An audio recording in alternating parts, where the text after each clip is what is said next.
Hi guys, in front of me is Navitel T787 and let me show you how to change wallpaper on this device.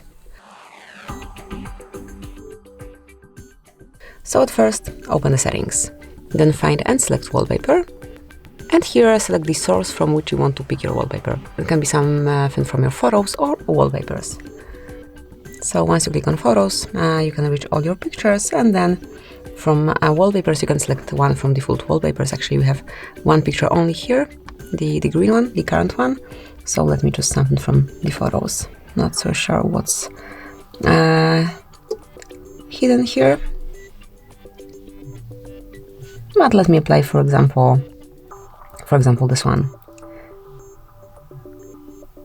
Now just tap on confirmation mark. Decide if it's for your home screen only, just your lock screen, or both of them. I will choose both. And that's it. From now on, you've got this brand new wallpaper applied on both home and lock screens. Thank you for watching. Please subscribe our channel and leave the thumbs up.